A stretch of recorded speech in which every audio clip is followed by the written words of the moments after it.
Great. Well, thank you very much, and thanks to all of you for calling in. We appreciate you taking the time out to hear more about what DOE is up to in terms of asset scoring on the commercial building side. Some of you are probably already familiar with much of what we've been working on for the last couple of up to speed on where we are. I'm going to give a little background first. And I started working on this project, I guess, the end of October, so it's only been a few months, but I'm enjoying it, and it's in some ways comparable, in other ways not, to the home energy score, which we're also working on at DOE. Okay. So, see if I can get my slides to work. So to just give you a little bit of context, so why are we working on this?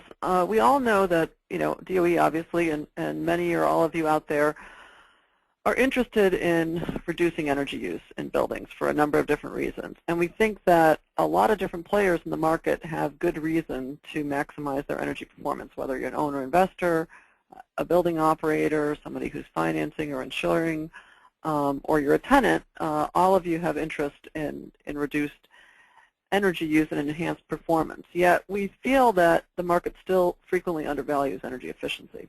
Now, why is that? Well, there are probably a lot of reasons, but a few of the reasons are that we think it's difficult to get credible and comparable information at a low cost. You can definitely get lots of information out there. You're not always sure what to make of it, and frequently it can cost you a lot of money. And that obviously is a large transaction cost. So it's not just difficult to figure out where to get it, but it costs a lot of money to get good information. And for many, it's just too much, whether it's the auditing requirements of paying an auditing firm or just collecting the data. All of that is time intensive. And finally, it's hard to assess what information you're getting, particularly at the time of a real estate transaction, or even at any time. You get lots of information giving you perhaps even competing or conflicting direction, and it's not always clear what to do. And if you're in the process of either buying a building or selling a building or figuring out where to rent and lease space, it's sometimes hard to compare what you're getting. So that's one of the reasons, obviously, that we're doing this. Our goals are pretty simple. Obviously, we're interested in reducing energy use in all buildings. Therefore, we have this on the home side as well. So we're basically trying to deal with what we think is a bit of a market failure in terms of information flow. Making it easy to get reliable information at a low cost, encouraging greater investment in energy improvements by making it transparent what you can do. That would save you money. And then obviously making the value of the investments you've made transparent in the transaction, so that you actually can hopefully get some return on your investment when you're trying to sell a building that's been improved versus a building that has not been improved in terms of its energy features. We're also working on developing free tools and information that not only building users and owners and operators can use, but that software developers and energy professionals can tie into and link to easily so that they can build on these tools and provide their own additional information in the interest of accelerating the growth of the energy efficiency market.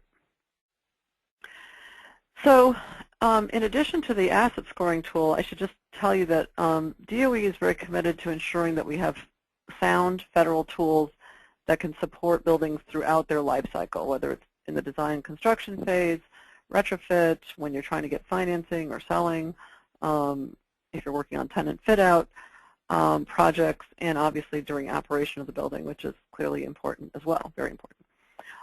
So we're trying to develop a suite of integrated tools that can deliver you this information across the cycle of the building and give you the appropriate kind of information at the particular decision point that you're in.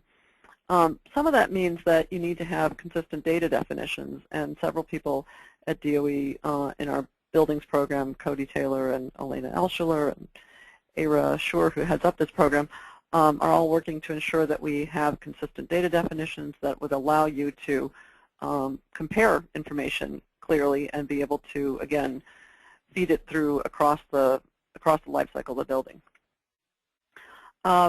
It's clearly important to have standard tools and protocols if you're going to be able to do any kind of comparison. And we think that the federal government, particularly with the great asset that we have in terms of the national labs, such as P&L that folks are on the phone from today, can really help us provide a strong technical basis for the tools that we are providing to different stakeholders. So, as I said, we have this whole suite of tools that we're trying to work on, and today I'm just focusing on one of those, which is the Commercial Building Energy Asset Score, and the scoring tool that basically supports the development of this asset score. And so how does that fit? Well, the objective of the Energy Asset Score is really to provide useful information through a simplified tool that really just looks at a building's as-built efficiency. It can evaluate that as-built efficiency and then give you a sense of how well the building could perform with cost-effective improvements. It basically allows you to take O&M and operational occupant behavior out of the equation so that you can really hone in on what's going on with just the overall structure of the building, how well it's been insulated, how well it's been kept up in terms of how well its assets are keeping up to date in terms of how efficient they are, I should say, not really how well they've been kept up to date. But looking at heating, cooling, all the key energy systems in the building. We also wanted to provide not only the whole building look, which we think is really very important in terms of how systems are functioning as a whole, but we also wanted to give you a sense of the individual energy systems. Again, your heating, your cooling, your hot water, your basic systems, and how they compare overall to code, and in general whether we think that they're superior, good, fair, where they run across the gamut. We know that while some folks are in a good position to identify smart capital investment opportunities, others have fewer resources, and we want to try to make sure that we have something that can get to smaller building owners and operators who may not have additional funds to go out and do their own audits. So we would like to be able to identify short-term and long-term sound capital investments that they can make to improve the energy performance of their buildings. And clearly, if you're going to be doing something that could be used at a point of sale or to allow you to do a comparison, where it's important to have a consistent assessment approach, and that's why we think it's important to have a national scoring tool that allows you to consistently evaluate all different types of buildings and really compare them on an apples-to-apples basis, kind of like a miles per gallon sticker that you would see on a car, applying that to a building. And again, that's the same idea we have for homes, is that I may have a great home, but I might leave the lights on all the time and take really long showers and leave my thermostat at really inefficient levels. So I'm using a lot of energy, but my building, my house might be great. So at point of sale, it would be important to know what's going on in terms of the person who lived here versus what's going on with the actual building. So DOE established some guiding principles as we began to develop this program, that it needed to be credible, obviously, and replicable. You can't have something where one person gets one answer in terms of how efficient a building is versus another, so there has to be something that is reliable and replicable across the board. It has to be easy to understand, affordable, because we all know that there is good information out there, but it's sometimes very expensive to get. And there has to be, obviously, a key component of quality assurance once you get to the point where when and if any of this information is used as information for a transaction, you obviously need to have some kind of quality assurance integrated into the program. We also wanted a score that would be relevant to a wide range of buildings. So looking at the building stock today, and then also recognizing that we're hoping that the building stock will improve over time, and that's our expectation. So creating a scale that could allow for that improvement over time. So many folks have asked us, how this relates to the portfolio manager, Energy Star portfolio manager score that many people use for benchmarking their buildings. And this diagram is one way that we're thinking. It's an easy way, I think, to look at when you might have a building that's very different but gets an equivalent Energy Star portfolio manager score. So the one on the left would get a very good asset score from our asset scoring tool because all of its assets are, in green, showing you that they're in good condition, highly efficient. But the people who are operating this building are, using it in a way that's inefficient, and so maybe its portfolio manager score is not that great.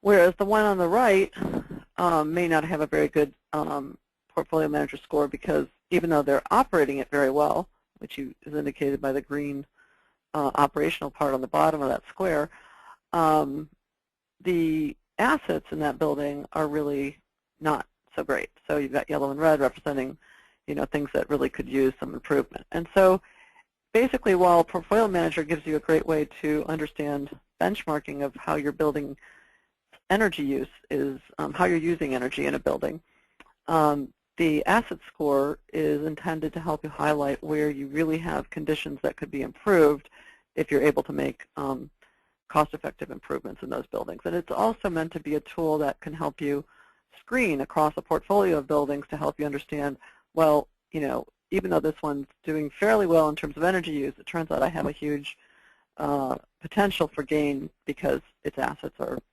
really not doing so great, something like that. That's the general idea.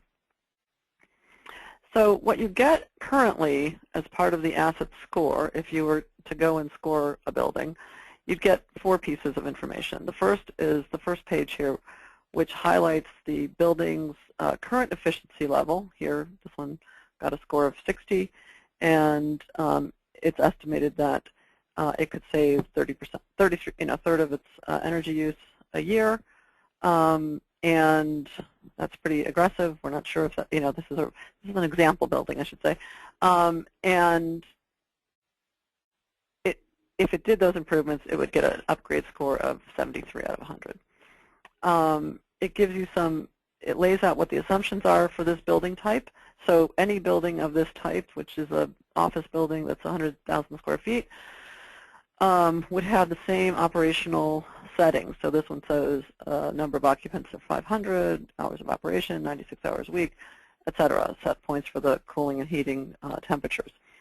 So again, it allows you to compare buildings that are 100,000 square feet or fall into that category. I should say they're not all exactly 100,000 square feet. They fall into small, medium, and large. But it allows you to understand how that building is on this 1 to 100 scale. The second piece of information you get is an evaluation or an assessment of the actual individual systems that are in the building in terms of energy use. And so you'll see, I don't know if you can see me moving my mouse here, but you'll see that over here towards the right of the page, this building systems have been indicated as good, fair, superior in the case of its heating system. And those are all being evaluated against, I believe right now we're using IECC 2007 code levels, but that's something that we're interested in getting feedback on, as we are, maybe 2004, I don't remember. And it shows you basically that if you made improvements, right now your energy use for your interior lighting is way out here at, I don't know what this says, but 50, I think, MBTU. And if you reduced it, you could get down to 15. And it shows you both in site and source. The site energy level is just represented by the little black lines on the source bars. The third piece of information, and there is more information, obviously, that I'm not going through every detail on these pages, but you can find these, this type of information attached to the RFI if you're interested in looking at this in more detail. The third piece of information is identifying energy conservation measures that we think are going to be cost effective. At this point in our process, we're showing a range of energy savings and a payback in terms of range as well. And again, the opportunities are characterized based on where they fall in terms of energy systems. It's not a lot of detail, but it is something that will help you at least isolate where your biggest bang for the buck can be had. And this last part is really just a description of the inputs that were used to generate the scores. So it gives you something to go back to and say, oh, looks like I made a mistake here. Looks like we said we didn't have any skylights, but we really do, that sort of thing. So, or the person who was, feeding in the information made a mistake. So this is something that gives you a sense of what was used, so you can go back and rescore if necessary. So In 2012, we did conduct our first set of pilot testing with several different building owner and operators around the country. I think we scored not a tremendous number, but it was very, very helpful. Nevertheless, we scored office buildings, a few schools, and one warehouse, an unrefrigerated warehouse. I think it was a total of 42 buildings. And we asked a bunch of questions of the pilot participants, and what we found in general was that for most, it seemed like data collection requirements were fairly reasonable, but it is really reasonable as in the eye of the beholder. So on average, it took folks 6 to 8 hours to collect the information needed for the score or to generate a score. I think these were fairly large buildings for the most part, so it could be that that amount of time requirement would be reduced for a less complicated building or a smaller building. And we're really focusing in on this right now. We're conducting some sensitivity analysis with the National Renewable Energy Laboratory, looking at which are the key inputs that we've asked for that actually make a difference in the end result. So is there a way that we can reduce the number of data points that would be required to still provide you with a credible, meaningful output? We found that in some cases, in a few of the buildings, we had ENERGY STAR portfolio manager scores. And basically, we found that there wasn't a direct link, at least in those few buildings that we were looking at, in terms of one was not necessarily a predictor of the other. But I should say that the score that we used, the scale that we used in the first pilot is something that we're changing. So that finding may or may not hold true, depending on how many buildings we look at, and also once we change the scale, which I can talk to a little bit later. And we found that, overall, we thought the asset score provided some useful information, but clearly there's room for improvement as well. And one thing I should say there is that even if you had one, component that was doing really well, it wasn't necessarily an indication of how the building as a whole was going to perform. So that is something we thought was useful in terms of looking at the building as an integrated whole system. So we've been making some improvements based on the pilot findings thus far, and we are going to be making additional improvements, and we're also going to be doing further testing through another pilot phase, which we plan to begin in late May or early June. So for anyone who manages or owns buildings on the phone, we would welcome your interest in participating in that pilot. You just need to contact us so that we can get you involved. It won't start for a few months, but we'd love to talk to you now. So what we're doing right now is really focusing on how to improve the scoring tool. And part of that is just creating greater capability and functionality. So whereas we could do fairly, simple buildings in the first pilot, now we will be able to do more complex setups of buildings. You can do multi-use buildings, or mixed use, I should say. You can, the folks at P&L are adding features where you could add different blocks and divide up buildings more easily in terms of different uses. So there will be, I think, a much better interface available for folks to try out in the next pilot. As I began to say a minute ago, we're reevaluating the asset score scale. We're still looking at the 100-point scale, but initially, at least in the last pilot, we had the 100 was pegged at net zero, and we realized that that was just not going to work in terms of at least the way we had set the scale between 1 and 100. Folks that were, quite efficient, buildings that were quite efficient, could still not, even get close to the top third of the scale. So that was something that wasn't very realistic, and we need to figure out a way to scale it so that folks are still motivated to make improvements, and there's still room at the top to improve, but that it doesn't, cluster everyone in the middle third or the bottom third or whatever it is. I began to say that we're trying to improve the usability of the scoring tool, and we actually just did some usability testing this week, so we're looking forward to the findings from that. We've improved some of our data definitions. We're going to work on our user guide and enhance that. So I think that's all going to make for a better tool. And we're looking at how we can improve the energy efficiency recommendations that come out of the tool.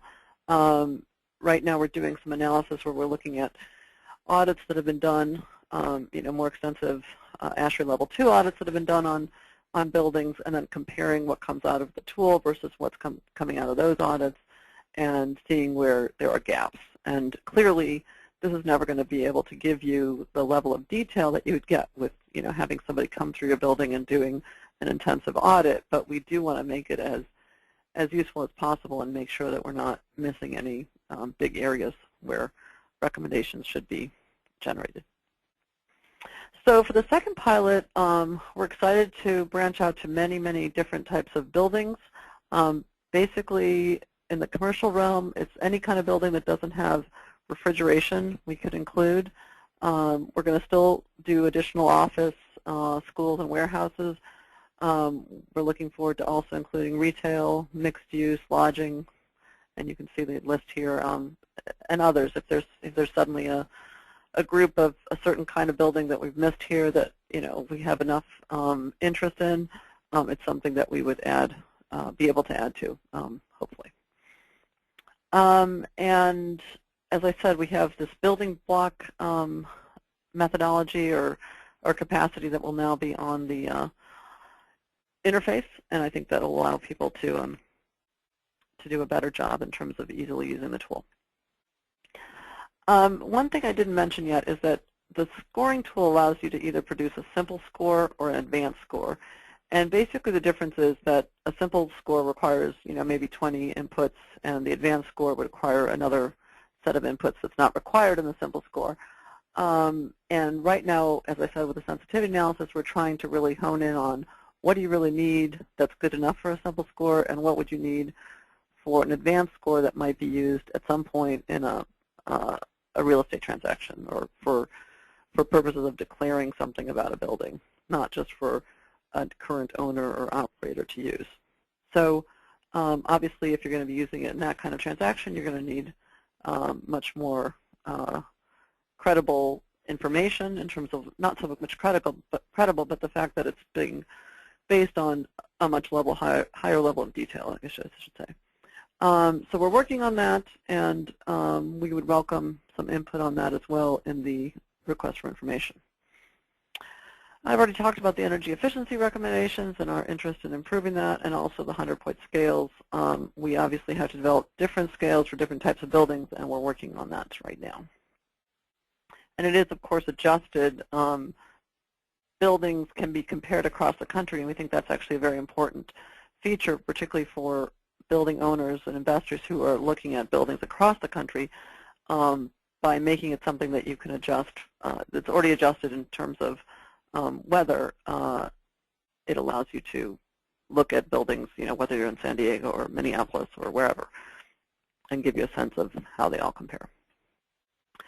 The request for information that I assume all of you have heard about at this point because you've learned about this, so hopefully you've received notice of that as well. Attached to that request for information, or I should say a link on that, takes you to a rather large document which goes through many more details that I'm not covering here about our methodology. And I should say that it's a little bit of a mix, that document, because some of it lays out things we've already decided, and it also lays out things we have not decided. So we're looking for your input, obviously, on any issues that you think would be important to raise. 3 specific areas that we've asked for input on are the data collection requirements.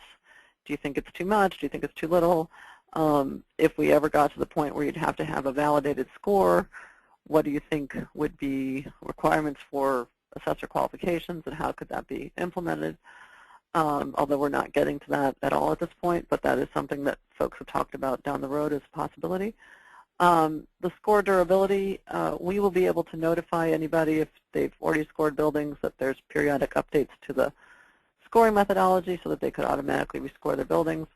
But should it be that a score can remain valid on a building for 10 years, is that too long? That's something else we are thinking about.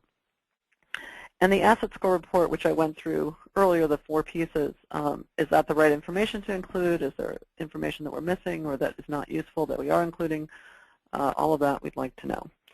And there's many things that we're still thinking about that are documented in the program overview. And as I said, I don't have time to go through all of that now, but if you're interested in looking at that, we welcome your comments. This is just a high-level overview of our program development schedule and our asset tool schedule. We will have an application programming interface. I should have spelled that out. That's what API is for those of you who don't know. And that would allow, if you're using some other kind of auditing tool or assessment tool and you didn't want to double enter the data, you could license the API and have your auditing tool basically feed the information. I'm not a computer scientist, but or a software developer, but basically it makes it much easier to feed the information back and forth. And it's something that we've been using fairly successfully on the home energy score front. And so I think it's a great way to be able to interact with other tools that are out there that can add information and enhance what we're already offering. So we hope you will, all of this, participate in the upcoming pilot. If you have buildings that you'd like to include, we'd love to have your participation. We hope you get your feedback to us. There's a deadline of March 11th, then you can send it to this email address, and we will definitely read it and consider it. And if you're not already on our stakeholder list, you can also email us at that email address, and we will add you to it. Our website is listed at the bottom. We're still updating it. I'm not sure it reflects every update that we have on the program right now, but it gives you a good overview if you're interested in that. And as Courtney said, we will also be posting this on the web. So it looked to me like a bunch of comments were coming in as I was speaking. So I'll turn it back to Courtney, and she's going to ask questions and then read your questions, and I'll try to answer them to the best I can and also pass them on to the PNL folks. Okay, great. Thank you, Joan. So I will just go back to the beginning and start asking the questions in the order that I received them. So the first question says, will you be opening up an RFP to vendors to pilot different technologies that could help with the asset rating? Can you repeat it one more time? Sure. Will you be opening up an RFP to vendors to pilot different technologies that could help with the asset rating? I have a feeling that the person who asked the question is going to need to provide more detail, so either they can write it in now and I can hopefully answer it, or you can certainly send us a more detailed question at the asset.score email that I provided here. That's still up on the screen. I'm going to guess at what you're talking about. If it's vendors in terms of like software providers, we do not plan to issue an RFP at this point because it's not something where we're going to be producing something additional. We're going to be offering this free tool that we're designing with Pacific Northwest National Lab, and so I don't anticipate an RFP, but it's not something we wouldn't consider if it makes sense. If you're talking about vendors in terms of vendors of equipment, and again, I'm kind of guessing here because I'm not sure what you're referring to, then we do have a different project that folks might want to know about. It's called the Building Component Library, and when I was mentioning that whole suite of tools that would be helpful across the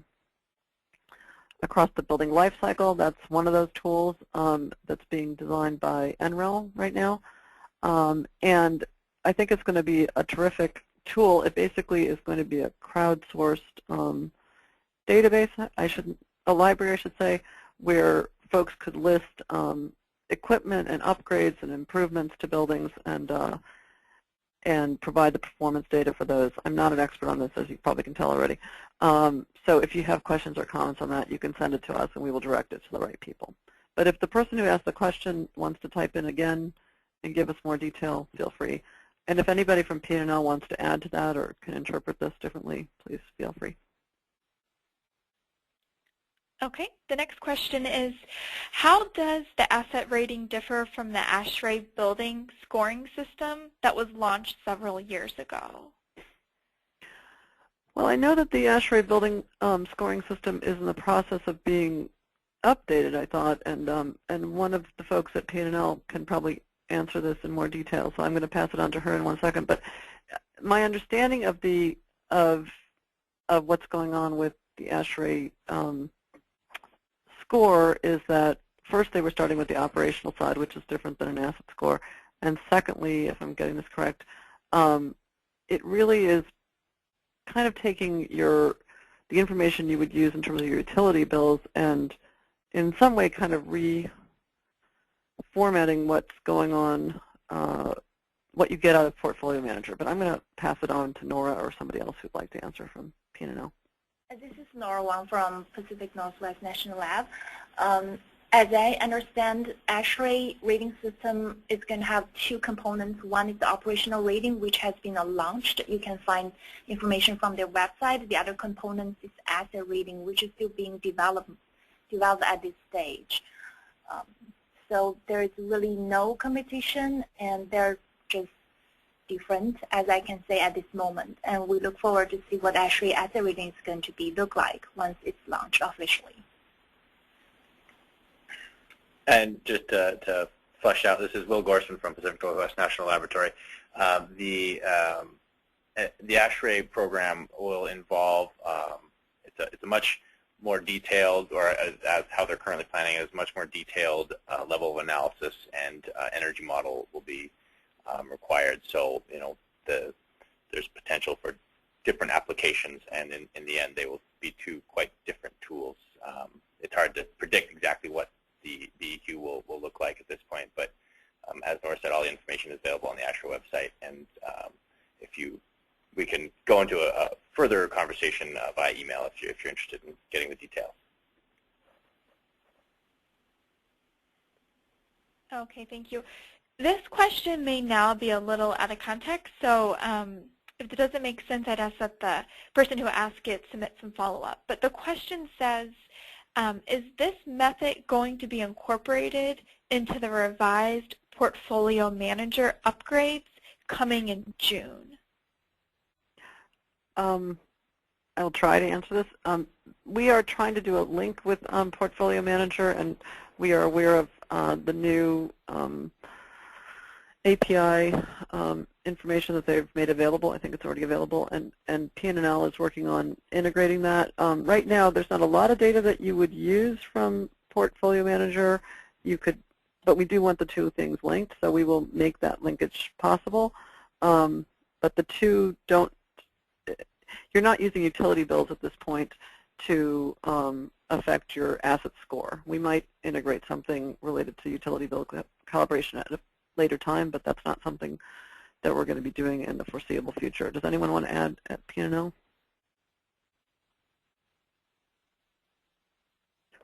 Okay. No, I can just reiterate that. I mean, we hope to develop a linkage, and we are working towards that. But it will be more just to ensure that people can manage their data in a simplified, efficient way. There isn't a whole lot of crossover between the required inputs for the two programs. And I should have said, since in the context of the larger scheme of things that DOE is involved in, there will be links between Portfolio Manager, or an ability to upload information from Portfolio Manager to some of our other tools. We have a building performance database. We have this thing called SEED, which is just being tested, I think, by 6 or 10 cities and states around the country right now, which are other kinds of databases and allow you to do analysis with, as I said, standard taxonomy of the data. So there will be those linkages, and we're trying to make sure that happens between the two agencies. So particularly as we advance further in developing our tools, there should be even more reason for them all to work together. Great. The next question says, do the opportunity suggestions connect the user to the procurement specs for lighting, HVAC, etc., being developed by the Better Building Alliance folks? I do not believe so, but I'm going to pass it to P&L. And if we don't have an answer, we can also try to get back to vehicle with again, if you don't get your question answered and you send it back to us at the email address provided, then we will we'll do our best to try to respond to you. But do you guys know at P&L?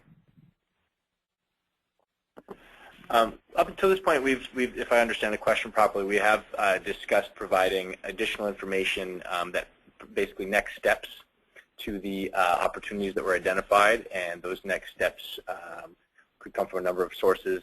So far, we've looked at the AEDG and a couple of other sources, and we would definitely be interested in any other good sources out there. So we will follow up with this, and if you have any specific questions or comments related to the Better Buildings Alliance, we'd love to hear about it. So feel free to send us a message or talk offline. And I will talk to Kristen Tedonio, who is the DOE project manager for that project. So I'll find out if that's a possibility. If that makes sense. The next question says, I'm interested in discussing the process of deploying this tool to the commercial market. Are there plans of partnering with the industry to train a workforce of, quote, energy specialists who are equipped with the knowledge of gathering, inputting, and analyzing the information provided by the asset rating program? I wouldn't say we have a fleshed out strategy at this point, but it's something we definitely have thought about. And Benjamin Goldstein is the lead on the workforce development efforts that are part of DOE. And I know that folks like organizations like ASHRAE have expressed interest in having certified levels of different types of providers, energy auditors. It's something we've definitely worked on the residential side, where there were a couple obvious certification levels that we could turn to, and then we added on our own testing that was free to ensure that the folks that were going into the homes were qualified to use our scoring tool and make sound judgments about the house when they input the data. We haven't gotten that far because we're still trying to really prove out the concept of the asset scoring tool and its functionality. But it's something that we are, I think we specifically asked for comments on that within the context of the RFI. So if you have ideas of how that would go about, we would welcome them. The next question says, how is a 0 score defined?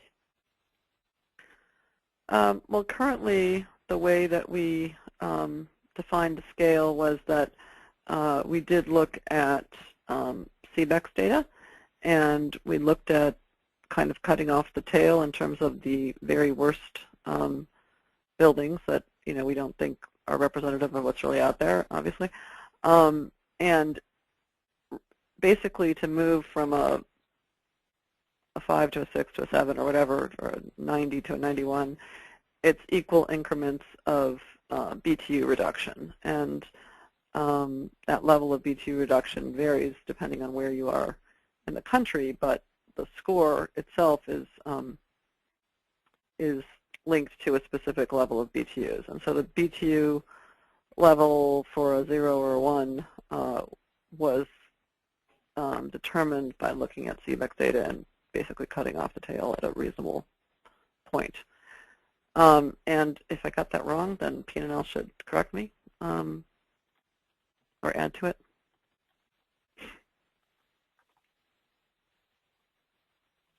No, that's accurate, John. Okay. Since I only started this a few months ago, I sometimes have to double check, so appreciate you guys. The next question says, can you explain why Portfolio Manager isn't built into your report card? Well, we could put the Portfolio Manager score in the asset score report if we had that data point for the building. And so if somebody uploaded their Portfolio Manager, if they had a building at 100 State Street or whatever, and they uploaded all of their buildings to the scoring tool, then we could feature that, and that's something we could add to the score report if that's something that people would be interested in having. We obviously need to make sure that people understand what the different scores mean, and the Portfolio Manager score is clearly linked to your utility bills for that building, and the asset score is an independent evaluation based on energy modeling of how that building would perform under standard operating conditions. So they are different. But that doesn't mean that they're not useful and couldn't be on the same set of information.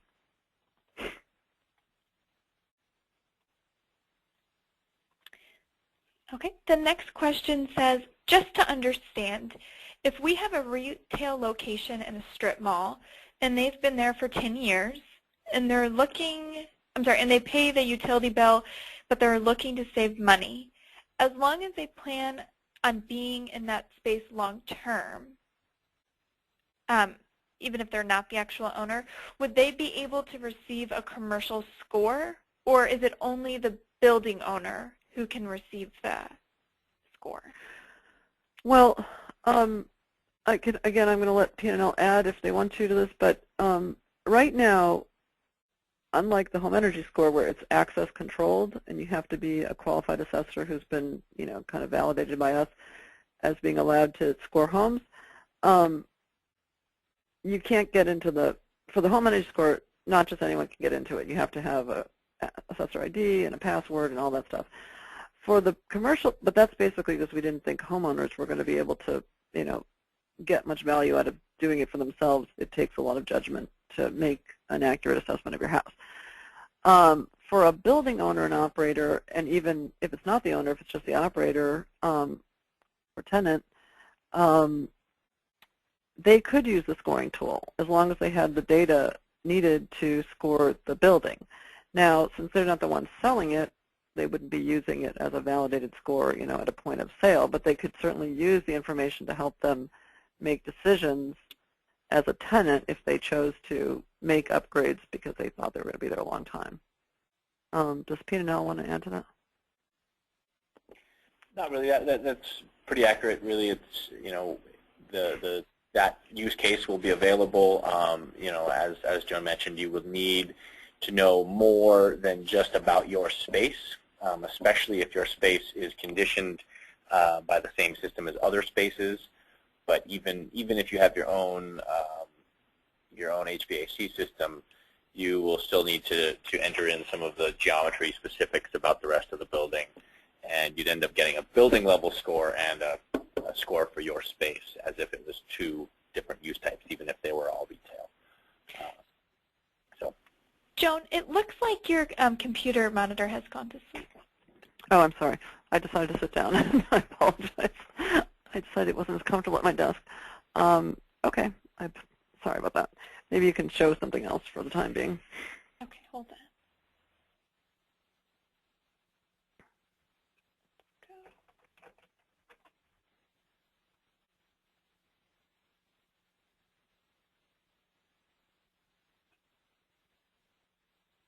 Sorry about that. Any more questions? There are. I'm going to put it back on your computer if you're ready, Joan. Yeah, I'm almost ready. Sorry. Okay, that's okay. I'm actually okay, working from home today because my son is sick with stomach flu. Sorry about that. No. Okay, go ahead. I'm still trying to log in here. Okay, that's okay. I'll ask the next question. It says, what do you think the educational or experience background of the assessor will need to be to perform the assessments? Okay, you can show my screen again. That's something we haven't determined, and again, anyone can go in and score a building. It just wouldn't be like an official score. It would. I've forgotten what the actual report says in terms of like not having DOE's name on it or having it be, say, something like draft or something. But P&L, can Will or somebody tell us what it says? I can't remember. It says it's not validated. Currently, it just has a watermark across it that says preliminary. Okay. So we could change that, and we could make it even more obvious that it's preliminary. But for the person who would be going in, if you wanted to use it as an official score and get rid of the preliminary on there, that's what we haven't figured out. I mean, we don't want to create requirements that are excessive to what's necessary, but we also don't want to let people that really wouldn't be able to score something effectively produce an official score. So that's what we're wrestling with, or will be wrestling with, if we move in that direction. So it would be helpful to know if folks, who are involved in that area of auditing, and I mean, you're not doing energy modeling because the model is doing it for you, but you do need to know something about, how to collect data for a building's energy systems.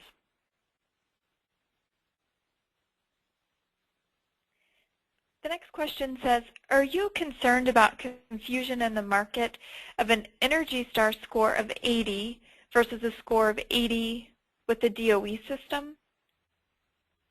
Yeah, I am concerned. I think that we need to make sure that whatever score we end up with, it's very, very clear what one piece of information is telling you and what the other piece of information is telling you. So that's going to be a bit of a challenge, but I think it's very, very important that we come up with something that's simple.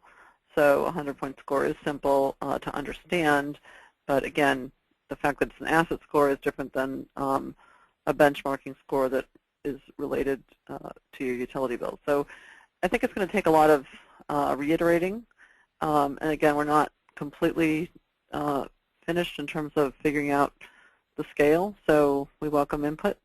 But again, I think people can understand as long as it's clarified. You know, they can get two different data points and understand that there's a reason to want both at different points in a process and for different purposes. Can buildings and design use the tool? You can use it to, if you knew what the data points were going to be for a building, you could use it to score a building and get a sense of how it would score ahead of time. Okay, the next question says, how do you handle campuses in this tool? Can I get a score for buildings that are not sub-metered? You're not using metered data, so I believe the answer is yes, you can, as long as you know the individual equipment for the different components, but I'm going to let P&L add to that. That's right, Joan. We don't use sub-meter data, so there's no need for that. One capability we don't currently have is to, if you had a central system serving a campus, that would not be, our tool would not be able to handle that currently. Yeah, if you know the individual systems and the individual building characteristics, then you can rate as many buildings in the campus as you want individually. So when you mean a central system with many you meant like if the buildings were not connected to one another, correct? Well, if like, for example, if you had a steam plant that was serving steam to the individual buildings, we could look at that building from the pure building perspective. Then we could say you're purchasing steam, but we wouldn't be able to assess the asset value of the central steam plant. Okay, sorry. Thanks. The next question is, how are the building characteristics selected, and how many characteristics per building types? I'm going to let P&L answer that. So we went through and looked at which characteristics were required to develop energy models as the first cut, and then had different parties with the knowledge in the field select the input characteristics. We then consulted with user groups or potential user groups and looked at the difficulty of collecting the different inputs, and we are currently in the process of doing a sensitivity analysis where we look at the impact of the different inputs, and we rank these two characteristics, the difficulty of collection and the impact, and try and minimize the overall difficulty of collecting the information and maximize the accuracy. You know, and if something has high impact, then obviously it's required. So that is, it's an ongoing effort, but we're sort of narrowing it down to a list of relatively easy to collect and high impact variables. Currently, in terms of just sheer numbers, it very much depends on the equipment you have in your building. For example, a chiller will require more inputs than a DX unit, but it's, I think, and please correct me if I'm wrong, 30 to 40 at a basic level. Oh, sorry, 20 to 30 at a basic level, and 60 to 80 at the advanced level. And again, that's highly dependent on the building itself.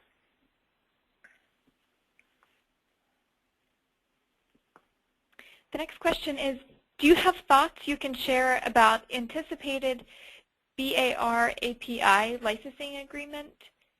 Will it be similar to the Home Energy Score API? BAR is I'm the not building sure asset, oh, maybe building asset rating tool or something. I think it will, but I should probably let, since the API will be most likely through PNNL, I'm going to let them answer that. Although they're not familiar exactly with how we did it with Home Energy Score, but hopefully they can say something about this. So we're currently discussing the licensing agreement that we've planned for the API. We haven't finalized it yet, so I don't necessarily want to speak to that.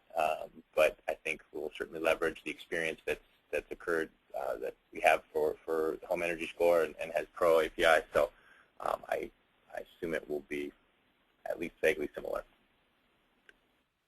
I mean, the idea is we want folks to be able to use it and use it credibly. And for the Home Energy Score, we test when somebody licenses the API. We test to make sure that the data is flowing correctly between the tools, so that you're scoring things correctly, that sort of thing. So I imagine we'll probably have some kind of process like that, and we'll be working on that this year. Later in the year, I should say. Will there be a cost to license the API? I don't know yet. Again, that's a PNNL, partly a PNNL thing, and so I'll have to work that out with them. But we tried to keep the cost very, very low for the Home Energy Score API, and I hope that will be the case. Okay. Is this a web-based tool similar to the Home Energy Score? Yes. Okay. Is there a platform being created? Actually, this isn't relevant to ours, so let me move on. Does the RFI wish to receive feedback regarding the scoring methodology that is being used? Sure. Okay. Let's see. What did you learn about cost from the first pilots? What are the targets for cost for the simple and then for the advanced score? Well, I mean, use of the tool is free, so the cost is really obviously the labor and time cost of the person who's getting the data and then entering it. So on average, it was 6 to 8 hours. That was for the simple score, I believe, for the most part, and then there were some that did more advanced data collection and put in additional features, and then that took, I think, some of them took 8 to 10 hours, I believe. So it kind of depends on how well that person's getting paid. And whether it's something that, you'd be doing anyway. I mean, hopefully some of this information, I hope, will not be that hard to track down, but other pieces will be. And so, as Will said, I mean, I'm very committed to trying to reduce the amount of input necessary, because 6 to 8 hours does seem, to me, kind of long for some building owners. And that's kind of what I've heard, but we can't reduce it so much that that the output's going to be not valuable. So there's a trade-off.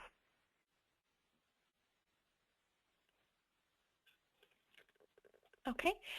The next one says, in order to provide feedback and recommendations, is there a process to get access to the tool?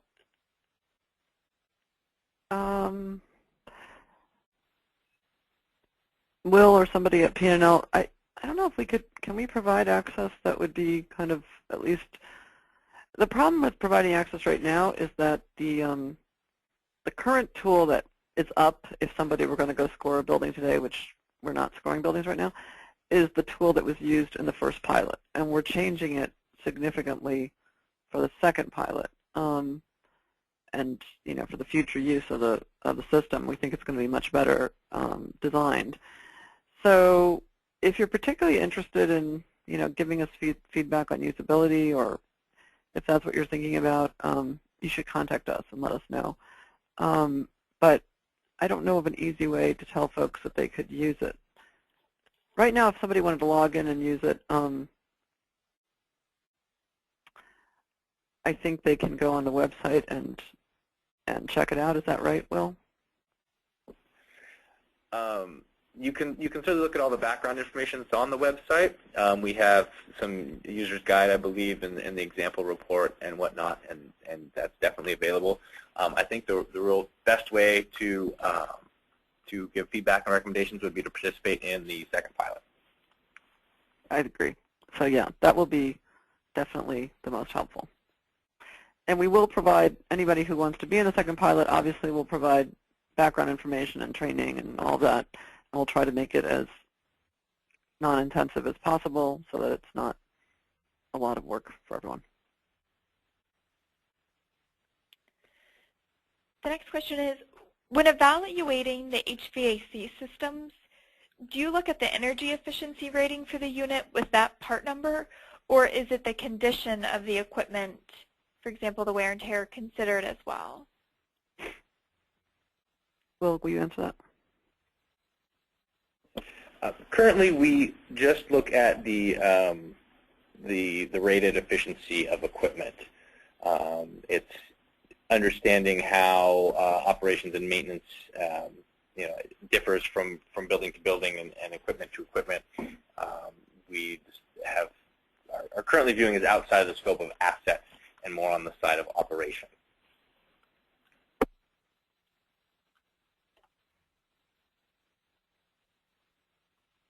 Okay, the next question, sorry, Joan, did you want to add?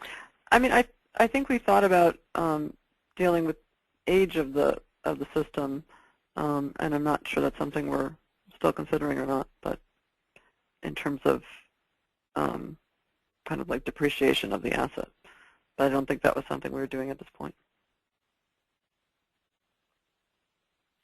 The next question is, how does the asset rating compare with Energy Plus and eQuest or eCam? It uses Energy Plus as the underlying energy model to create the energy use index or intensity for the, the energy intensity for the building. Do you guys want to add anything? Nope, that's basically it.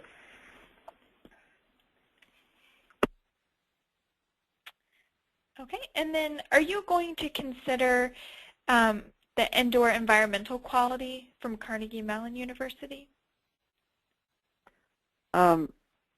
They should definitely send us the information. It's not an IAQ or IEQ type of evaluation, so it would unlikely be something that would be part of the asset rating or score. But if it's something that we could, you should just send us the information and we'll look at it.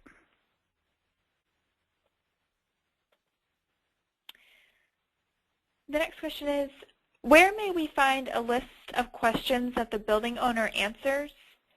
For example, the 68 hours for 100,000 square feet reference? Oh, the 60 hours, I don't know if it was 60 or not, but whatever that was the assumptions, the standard assumptions for different building types. And I don't think we have it on the web yet, but we soon will have the current assumptions posted if they're not already on there for each building type. And I apologize, I don't think that's on the web yet, but we can send out an email telling people when it's up there and where the link is if they're interested, because we would like your feedback on that as well to see if you think those are reasonable assumptions. I mean, you're not using this to predict your specific energy bill, so we're not trying to reflect the exact operation of the building, but it would be nice to have something that reflects, something reasonable. Joan, I think the question was asking a list of the data inputs for the 6 to 8 hour estimated to do the assessment. Oh, I'm sorry. A list of the questions, I think that's in the user guide, but the user guide needs to be updated too. Again, we're updating it once we finish the usability testing on the current version and what we're planning for the next version. We will update the user guide to reflect whatever the new version is going to be, but we haven't determined that yet given our usability testing. That said, do we have a simple list of questions somewhere, folks at P&L? We do have a data collection sheet that was put together for the first pilot, but again, it is out of date and will be changing moving forward. So I think the best bet would be to get in contact with us directly, and we can provide a list, the current list of inputs that we are thinking of requiring for the next step. And I don't know if it's not necessarily in question form, but there's an appendix in the protocol document that's listed in the RFI that gives you all the data requirements, and it lists them and designates whether they are for simple or advanced or both. So it'll tell you what the different building data points are. It's not necessarily in a list of questions, but that's part of what we're really looking for feedback on, is that list. Nora, do you remember where that is in the protocol document? Yes, it's in the protocol appendix. I think it's Appendix C or something. Yeah. Okay. But it's specifically noted in the RFI where you need to go. Does the tool allow for the assessor to input additional recommendations beyond that of which the tool suggests? Not right now, but that is something we've been discussing as a future option that we would like to work towards, where potentially you could rescore the building with added features that upgrades that the assessor is recommending or that the building operator wants to check out, and then see how the building scores. It would only be able to rescore it based on things that change about the asset, not things you're changing about your operation. Although we might be able to also tell you how much energy you could, I'm not sure. At this point, we'd be focusing on the asset. There are tools that DOE is working on, and there are probably ways that we could also make this help out a building if they wanted to look at how much energy they would save given their current operating conditions. Because I should say that the tool allows you to add in some additional information about your own operation. It's not used to score the building because the score is based on standard operating assumptions, but the recommendations we provide are based on your own individual use of the building. So they do reflect that. So you could actually input your own use conditions and then change things about the building, and hopefully that'll be something we can allow in the future. Right now, you'd have to actually go in and set up a whole other building, and I think you could probably replicate your building. There's a way to. Is there a way, Will, to duplicate it or something? Yes, you can easily copy buildings and then go in and change individual things if you would like to do comparison, but we haven't currently developed a mechanism to sort of facilitate that. You sort of have to do it manually. Yeah, so we'd like to be able to do that, but it's not there yet. Also, following the recommendation question, will there be recommendations on building operations, scheduling, or occupant habit modification? We don't anticipate giving those at this time. What is the availability of the asset score to third parties? Is there a database available to realtors, state governments, etc.? No. It's privately held information at this point. Okay. Can you show an example of the asset score, Joan? I think it was earlier in the PowerPoint. Yeah. This is the first page of the report.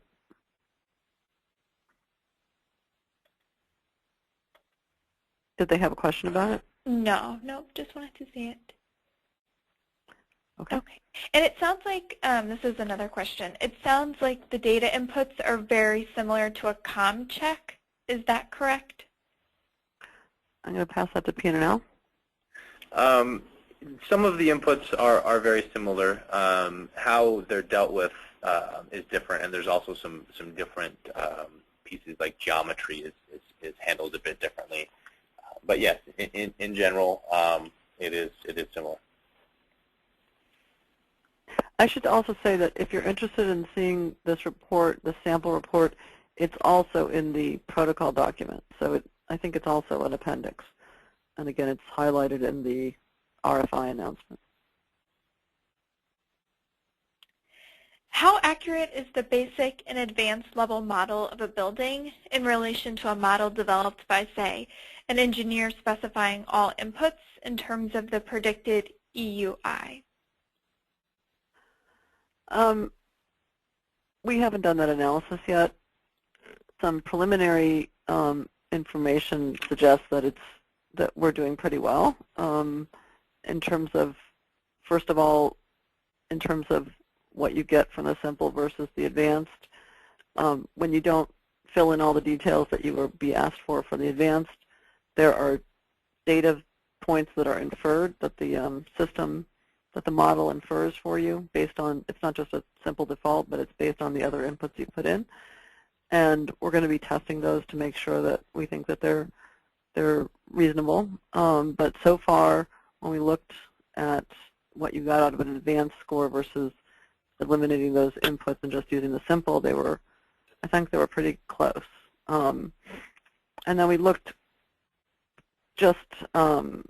we know of others that have looked at how we did in terms of estimating EUI, energy intensity for a building compared to other models, and it was kind of right, kind of smack in the middle if you want to compare it to others that had more detail and had some utility bill calibration. But that's all, preliminary. I wouldn't say that that's something that we've studied in depth.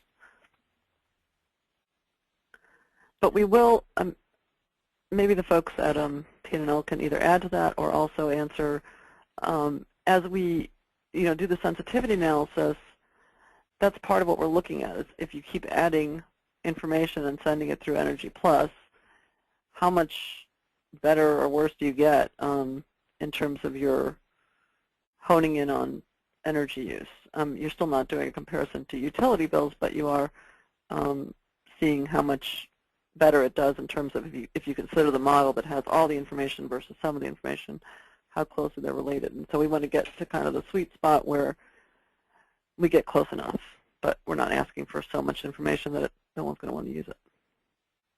Does PNNL want to answer? Well, no additions from us. I just want to emphasize again, PNNL is trying to keep the balance between the accuracy and time requirements for the data collection. Apparently, the more data you have, the more accurate the model will be. We are comparing our model results with more detailed energy model, and then we'll draw the line where we're going to cut the data collection here. Thanks. The next question is, do you have a standardized methodology for measuring and reporting square footage? Yes. Does anyone at PNNL want to talk about that? Well, we're trying to refine that currently because that is something we definitely identified in the first pilot as a serious issue.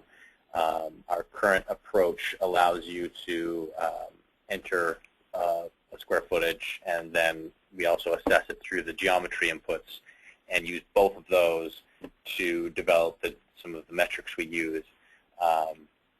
But moving forward, we are looking to refine that so it's much more rigid to constrain some of that variability. But if you have suggestions on that, I know there's different methodologies for doing so, and we ran into this issue on the home side as well, where different people measure and define, condition space differently. So if you have thoughts on that, we'd appreciate them. Is the target audience for the commercial asset score public, commercial, or both types of buildings? Many public building types are quite different in operations, but may be similar in its physical features or assets. We are aiming for both, and we're specifically asking some of the agencies, federal agencies and state and local governments, we're hoping that they will participate in the next pilot as well. We had some public buildings in the first pilot. how do you take into account alterations that may have been made to the HVAC system, such as adding VFDs to the fans? I'm going to pass that to Peter now. These will be considered part of the asset and will be an input that a user can make, and they will get credit for them if the additions are shown to be beneficial in the model. Okay, and it's another question is, the building management system program has a big effect on the system efficiency. How is that taken into account? Well, sorry? Yeah, well, if you could answer that. Okay. We're currently looking into the best way to do this. Again, this is just going to be a trade-off between the amount of information that we require and the accuracy of the results. But we will certainly have a methodology to give credit for the user investing in this technology and having it installed.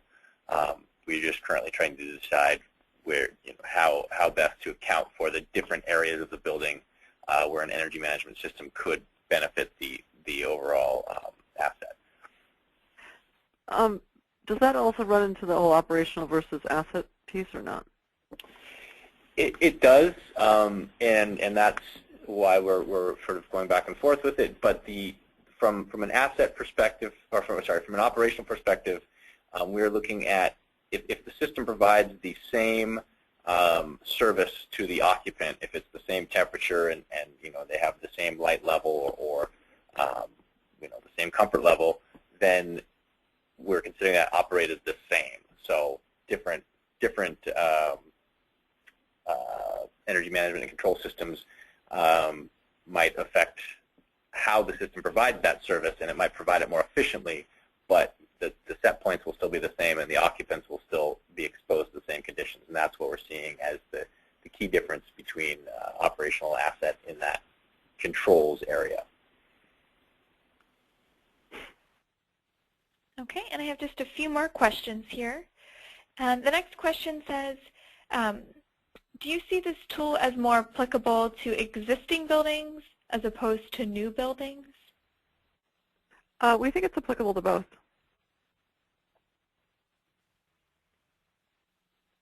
And we are, planning to reach out to, or we are reaching out to organizations that specifically work with new construction. So we think it can be helpful in both instances.